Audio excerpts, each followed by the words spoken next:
أعوذ بالله من الشيطان الرجيم بسم الله الرحمن الرحيم الحمد لله والصلاة والسلام على رسول الله صلى الله عليه وسلم أما بعد السلام عليكم ورحمة الله وبركاته فندلتنا مناتني أرابا وانسكريتا panarakatsitapaka an'ity fampatsaivana mahakasika ny finoana islamo ity. Tsy mitsara tsika miderany Allah subhanahu wa ta'ala ary mandefa tsodrano feno sy fandriampahalemana ho amin'ny mpaminany Muhammad sallallahu alaihi wasallam sy ireo fianakaviana akaiky ireo izay nanaraka ny sorodalany mandra-patongavany andro fitsarana. Raha lasana bavy atao anatin'ny finoana islam. Ity no fandarana voalohany ato anatin'ity fotoana 2022 ity. Ny fandarana voalohany horesadrisantsika amin'ity androany ity dia mahakasika ny toeam-piainany zanak'olombelona izay miaina eto ambony tany. Raha jerentsika taona lasa, sy roa taona lasa, telo taona lasa, dimy taona lasa dia tsy katra fa ny amafy ary ny asarotra ny fiainany zanak'olombelona. Andalo ireo karazana fitsapana maro samihafa, ao ny tratran'ny aretina, ao ireo karazana loza voajanahary maro samihafa, ny ain-trano, ny loza an-dranomasina, ary ihany koa ny loza eo an-tanety, ny loza maro samihafa izay nandalo teo amin'ny fiainan'ny zanak'olombelona. Nandalo ihany koa ny fahafatesana isan-tsokajiny, ny havana, sakaiza, ireo ray aman-dreny, ny zanaka, ny vady, ny rehetrarehetra dia nandalo an'izany ny sasany tamin'ireo mpino islamo sy ny olona rehetra teto ambony tany. Nisy ihany koa ireo nandalo tsy fahafahana amin'ny fanadinana. Misy ihany koa ireo maty eo am-piterana. Maro ireo karazana fitsapana izay nandalo teo amin'ny fiainantsika. Ny aretina moa efa tsy lazana intsony, indrindra ny roa taona lasa zay dia ny aretina ny Covid-19 izay fitsapana lehibe nalefa ny tompo Allah subhanahu wa ta'ala ho an'ny zanak'olombelona manerana an'izao tontolo izao, ary tsy misy tafiala ao anatin'izany na ny mino any Allah na ny tsy mino any Allah dia notsapainy avokoa, ary misy ireo ndosy ny fahafatesana tamin'izany rehetra izany. Manoloana an'izany indrindra no horesadresantsika amin'ity androany ity satria maro ny velotaraina, maro ny malahelo, maro ireo karazana lasa fisainana hoe fa inona loatra re ny zavatra izay mandalo amin'izao fotoana izao. Tadio raha lasana bavy atao anatin'ny finoana islam fa ny fiainana eto ambony tany dia fitsapana avokoa. Na izy io fitsapana amin'ny zavatra ratsy izay nalefany Allah amin'ny fiainanao, na izy io fitsapana amin'ny zavatra tsara. Mety gaga tsika hoe moa ve tompo Allah mitsapa amin'ny zavatra tsara ihany koa? Eny, mitsapa amin'ny zavatra tsara tokoa ny tompo Allah. Mety omeny Allah subhanahu wa ta'ala karazam-pahasoavana maro anao nefa tsy tsapanao izany zavatra izany, ary tsy tsikarotrao izany zavatra izany, hany ka adininao mankasitraka sy midera any tompo Allah subhanahu wa ta'ala tamin'ireo karazam-pahasoavana maro izay nisy teo amin'ny fiainanao. Fa ny zavatra ratsy moa efa fantantsika ny fitsapany Allah amin'ireo zavatra ratsy ireo. Izany indrindra nahatonga ny Allah subhanahu wa ta'ala ny teny ao anatin'ny suratul mulk manao hoe izy no nanamboatra ny fahavelomana sy ny fahafatesana mba ahafahany mitsapa ny zanak'olombelona eto ambony tany, iza marina no vonina hanao an'izany hatsarana asa soa izany mba ahafahany ho afaka eo anatria ny fiainana any ankoatra. Zany efa voasoratra fa ny fiainana eto ambony tany dia tsy maintsy mandalo an'izany fitsapana izany.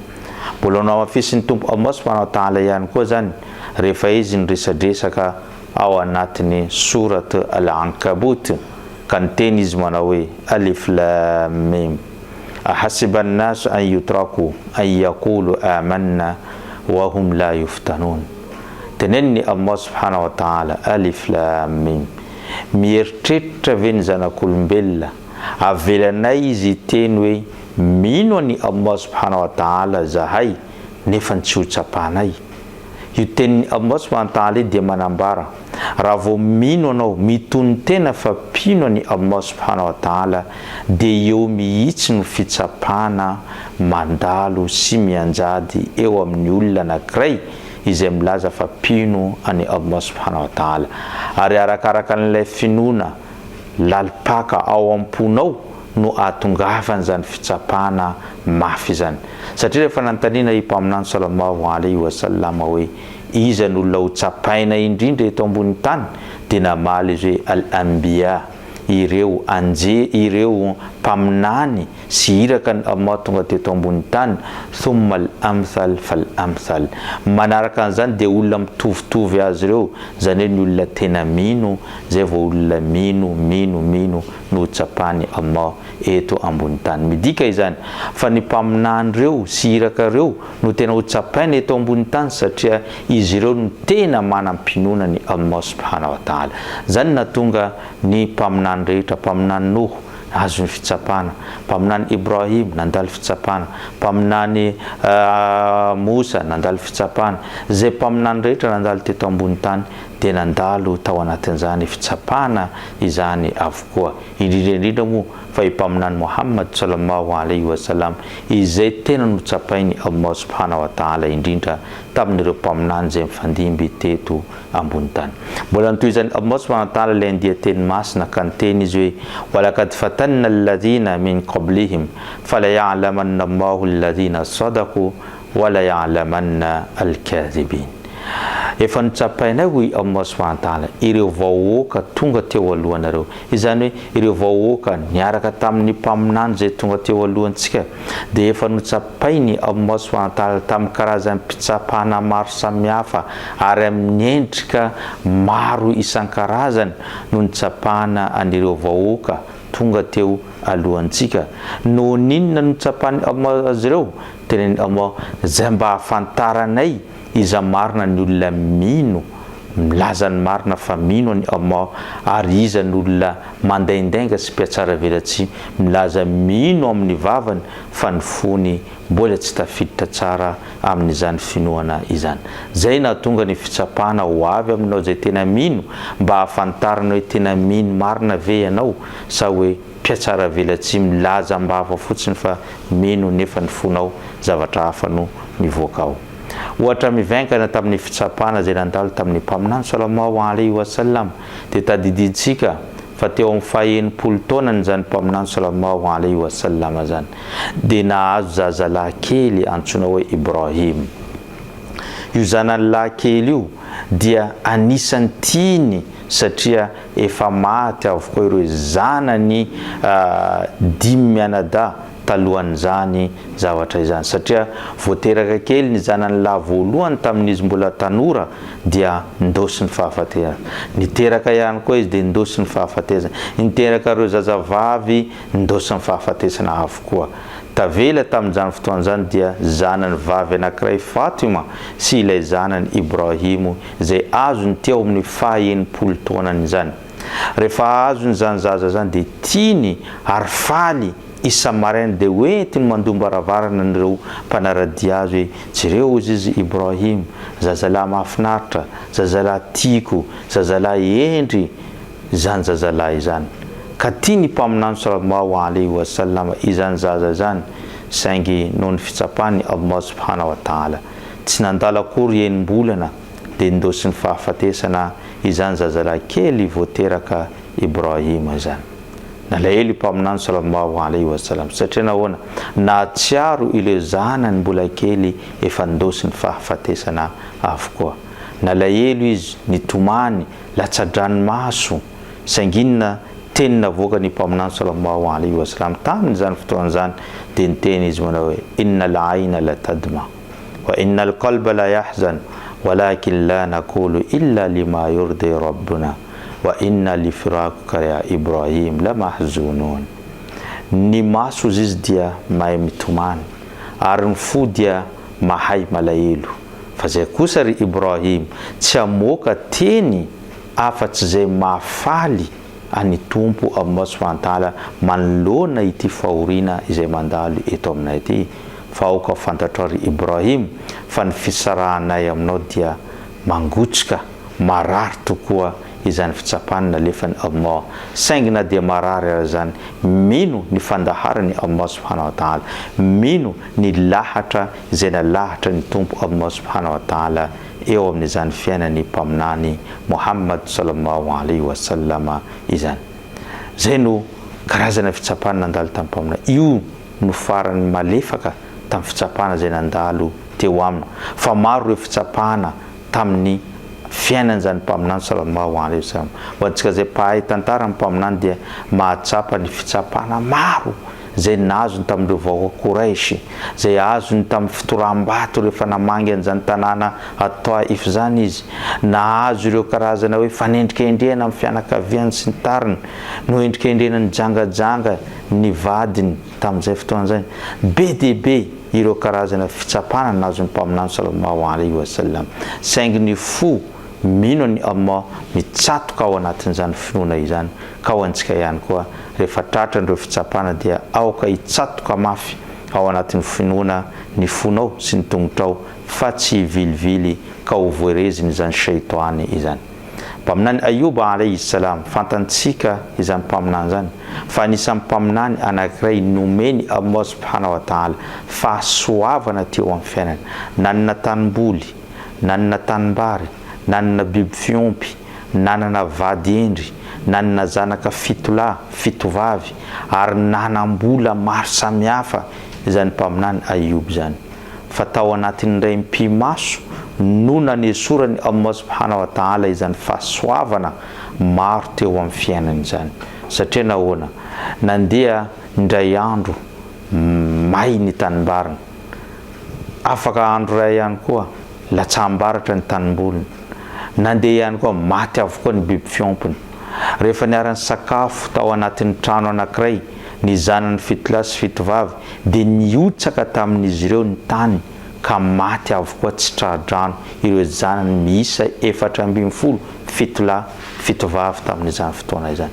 Tsy vitan'io fa mpaminany Ayuba alayhi salam taorian'ny zany fitsapana lehibe zany mbola nandefasany tompo Allah subhanahu wa ta'ala areti-koditra ka miofakofaka ny hodiny, ary tsy vitany hoe miofaka ny hodiny fa mbola miteraka rano ka lasa ohatra n'ireny boka ireny mpaminany Ayuba alayhi salam, ary izany mamoaka fofona maimbo tamin'izany fotoana zany. Ary zany zavatra zany dia niainany mpaminany Ayuba alayhi salam nandritra ny 12 taona izany aretina sy fitsapana lehibe izany.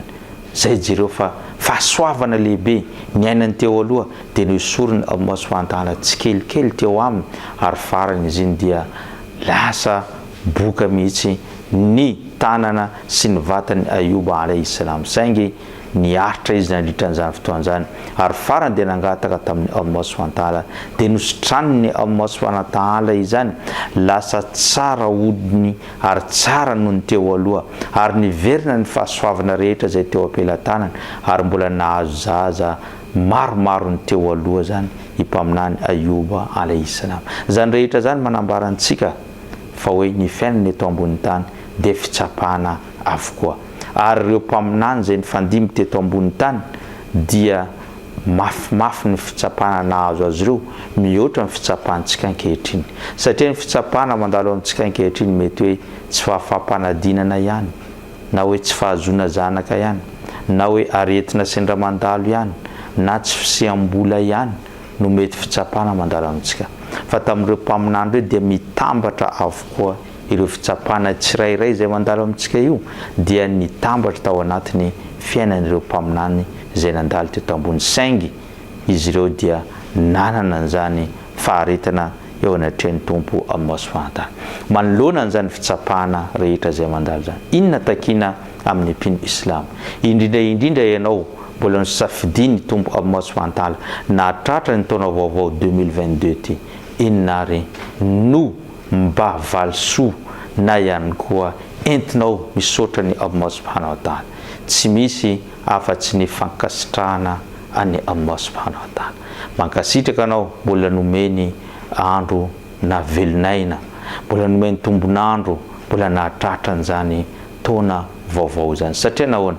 Satria ny fahatraranao ny taona vaovaony ahafanao manompo na manampy ilay vatsy entinao miona amin'ny Allah any aorinany. Satria rehefa nantarina mpaminany sallallahu alaihi wasallam, iza ny olona mendrika sy tsara indrindra eto ambony tany, dia niteny izy hoe man taala umruhu wa hasuna amaluhu.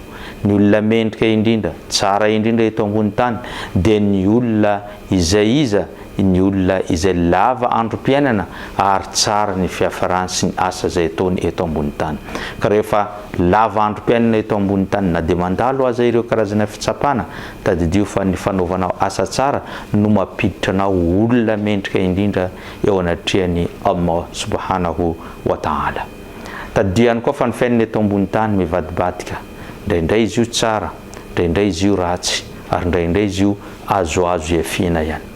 Misy tantara anankiray lehilahy manam-pahendrena anankiray, nandefa ny zanany izy hoe andana ozy ianao mandeha amin'ny toerana anankiray izay somary lavidavitra miala ny tanàna, eo amina 10 kilometatra miala ny tanàna, misy hazo midoroboka, hazo lehibe anankiray amin'io tanàna io. Dia teneniny ny olon-kendry iny tamin'ny zanany hoe mandehananao ndeha jereo inona ny situation n'io hazo ankehitriny. Lasa iny zanany iny dia nahita izany hazo zany fa ao anatiny midoroboka tsara, satria fahavaratra ny andro dia maitso ny ravin'izany hazo zany ary midoroboka maniry tsara izany hazo izany. Dia rehefa miverina izy nitantarainy tamin'ny rainy hoe ny hazo ao dia midoroboka tsara, maitso ary velona tsara. Afaka efa-bolana dia nirahany rainy indray hoe andana jereo izy ny situation izay misy an'izany hazo zany. Dia laza indray zany lehilahy zany nandeha tany nandeha nijery, hitany fa manomboka miova ilay hazo, efa manomboka mavomavo ny raviny ary efa manomboka maina ny raviny tamin'izany fotoana zany.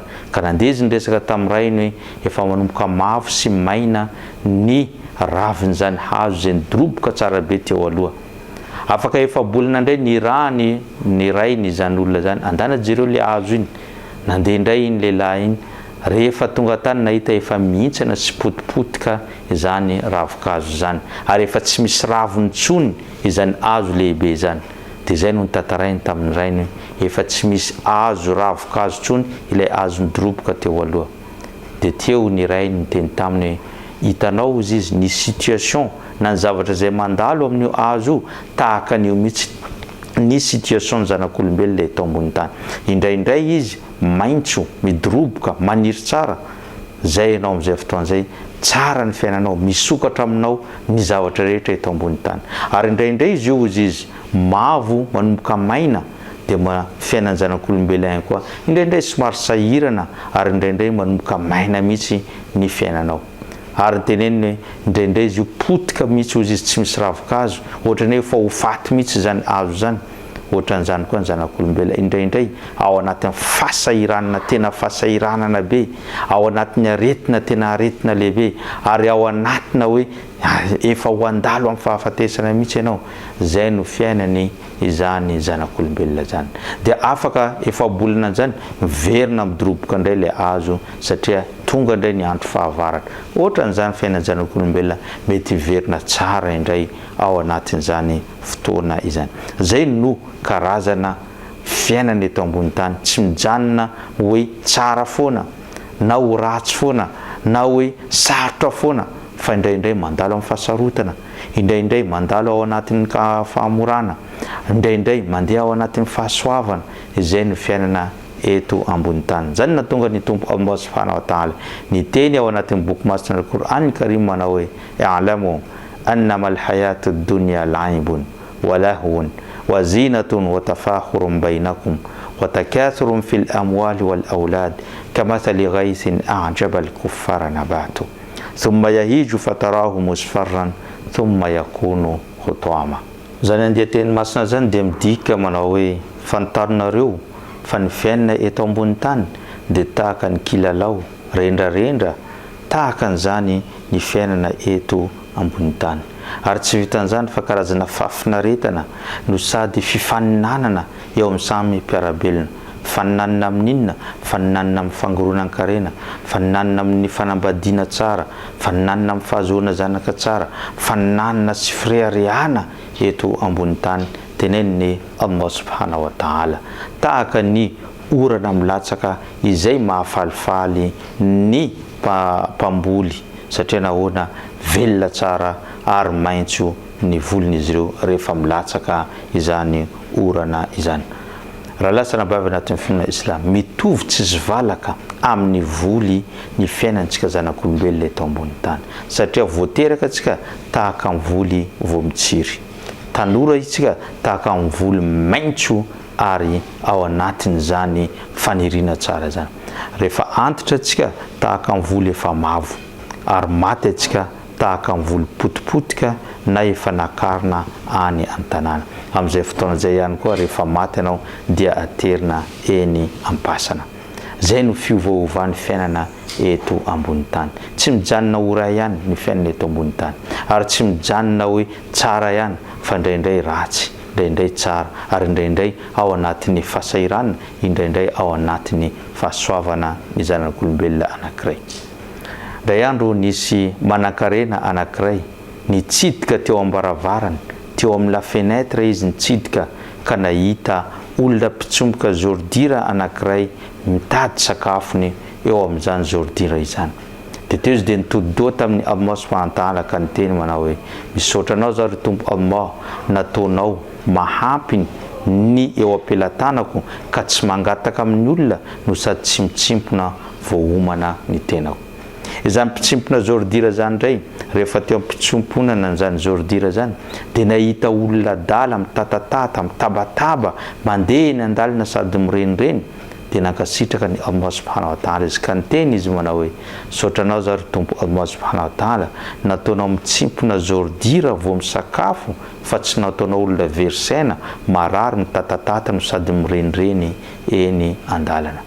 Iny olona adala mirenireny eny an-dalana indray rehefa nirenireny sy manao ny adalana izy dia nahita ambulance anankiray mitondra marary mandeha mihazakazaka mafy any amin'ny hopitaly dia tonga saina kely izy ary niteny manao hoe misaotra anao zaho ry Allah subhanahu wa ta'ala, na dia veriversaina aza indraindray fa kosa tsy marary mandamaka eo am-pandriana. Ary izany olona izay noentin'ny ambulance zany rehefa hiditra ny hopitaly dia nahita blakara mitondra faty mivoaka tamin'izay fotoan'izay. Dia teo ihany koa iny olona marary niteny tamin'ny Allah subhanahu wa ta'ala hoe misaotra anao zaho ry Tompo Allah subhanahu wa ta'ala, nataonao marary mandamaka eto am-pandriana fa mbola tsy maty ny fiainako na mbola tsy tapitra ny fiainako eto ambony tany.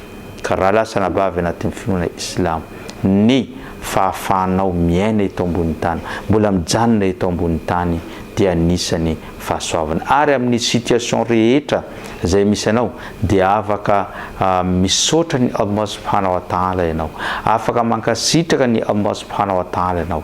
Ny mpanan-karena nankasitraka amin'ilay harena izay teo am-pelatana, ny mpitsompona zordira nankasitraka fa mbola tsy lasa adala, ny olona somary marary saina nankasitraka fa mbola tsy le marary mandamaka eo am-pandriana, ary ny mandamaka eo am-pandriana mbola nahay nankasitraka ny Allah ihany koa fa mbola tsy maty. Hanitokana olona izay tsy afaka manao an'izany fankasitrahana izany intsony dia efa maty aterina eny am-pasana. Ka raha mbola velona manaina anao, mbola manana an'izany hoe anjara-pahasoavana isan'andro zany ary tadidio, fa raha mbola velona ianao dia mbola misy ny anjara-pahasoavanao. Fa ny olona anankiray rehefa maty zay vao tapitra eo ny anjara-pahasoavana. Fa raha mbola velona anao na dia mahanitra tahaka n'inona, na dia hoe mijaly tahaka n'inona, fa ny anjara-pahasoavanao dia mbola milatsaka ihany na dia kely aza izy amin'izay fotoan'izay fa takina aminao ny fahaizanao mankasitraka any Tompo Allah subhanahu wa ta'ala. Allah subhanahu wa ta'ala manentana antsika amin'izany fankasitrahana zany ka niteny izy manao hoe la in shakartum la azidannakum wala in kafartum inna adhabi la shadid. Raha mahay mankasitraka ianareo amin'ireo karazam-pahasoavana nomeny Allah subhanahu wa ta'ala anareo dia ampitombony avoeny izany karazam-pahasoavana izany. Fa raha sanatria kosa ianareo tsy mankasitraka azy mikomy ny fahasoavany dia omeny Allah subhanahu wa ta'ala sazy mahery vaika anareo amin'izay fotoan'izay. Mety anontany tena antsika hoe mba inona ry asoavany Allah subhanahu wa ta'ala eo amiko? Ohatrany tsy tsapako zany fahasoavany Allah subhanahu wa ta'ala eo amiko zany, fa ny fahasahiranana no hitako isan'andro eo amin'ny fiainako. Tadira Allah sanabavy anatin'ny fianana Islam, fa ny fahasoavana voalohany ny mbola ny afahanao ny fo maraina androany. Efa fahasoavana voalohany zay misy ireo natory tamin'ny alina fa tsy mifoha intsony, fa ianao mbola nisafidiny Allah ny foa amin'ity maraina ity. Dika zay fahasoavana voalohany zay. Faharoa, mbola navita ny deran'ny Allah sy nanompo azy ianao tamin'ny salatul fajr izay nataonao. Efa fahasoavana lehibe zany. Mbola navitanao tsy narary, tsy nandamaka teo am-pandriana, fa nivoakanao nandeha nitady ireo anjara-pahasoavanao. Ny fo marainanao mbola mahita mivady amanjaninao mbola salama tsara. Efa fahasoavana izany. Ny fo marainanao mbola nahita nateraka ny vadinao, na ihany koa nahazo fahasoavana maronao. Firy sy firy ireo olona zay nomeny Allah ampahany amin'ny harena, manan-karena, manana an'izao rehetra zao, saingy le fahasoavana anananao ny tsy azony. Inona ny tsy azony? Tsy nahazo fahasalamana izy. Le vola man-karena maro zay eo am-pelatana, indray ndeha hitadiavana an'izany fahasalamana izany. Ny vola man-karena maro eo am-pelatana, indray ndo andeha hitadiavana an'izany karazana zanaka izany, satria maro amin'ireo manan-karena tsy nomeny Allah chance nahazo zanaka. Ka lasa izy mirenireny, mandeha aty mandeha ery, mitady an'izany, mitsabo ny vadiny mpahazo an'izany zanaka zany. Saingy ianao izay tsy manan-karena fa nomeny Allah fahasoavana zanaka. Izany rehetra zany dia fahasoavana eo amin'ny fiainana. Raha lasa nabavy anatin'ny fianana Islam, ny olona rehetra eto ambony tany dia tsy maintsy mandalo fitsapana avokoa, fa ny fitsapana alefan'ny Allah kosa dia tsy mitovy. Ianao mety ho tsapany amin'ny tsy fananan-janaka, mety ho tsapany amin'ny aretina, mety ho tsapany amin'ny tsy fananam-bola, tsy fananan-karena, mety ho tsapany amin'ny tsy fananan-asa, mety ho tsapany amin'ny tsy fahafana ara-panambadiana, mety ho tsapany mikorontana lava ny fianakavianao, mety ho tsapany ihany koa anao ny tokantranonao tsy mety milamina, mety ho tsapany ihany koa anao amin'ny tsy fahitana vady mihitsy, mety ho tsapany amin'ireo karazana zavatra maro. Fa ny fitsapana tsy mitovy, fa ny zavatra mitovy dia tsy maintsy mandalo fitsapana ny olombelona eto ambony tany. Noho izany amin'ity taona 2021 ity dia mirary soa ho antsika rehetra, ary mirary soa ihany koa ho an'ireo olona mbola velona amanaina, ary izay ndosiny fahafatesana dia mangataka amin'ny Allah subhanahu wa ta'ala mba ahazo paradisany Allah subhanahu wa ta'ala izy ireo, ary antsika rehetra mbola iona amin'izy ireo rehefa samy ody any amin'ny Allah subhanahu wa ta'ala. Zay ngamba no karazany fampatsahivana na rahantsika tamin'ity androany ity. Isorako anao naraka an'izany hatranam-piandohana ka hatramin'izao fiafaran'izao, ny tena kosa dia mametraka ny mandrapitafa ho amin'ny alahady herin'ny anohitra izao. Wassalamu alaikum wa rahmatullahi wa barakatuh.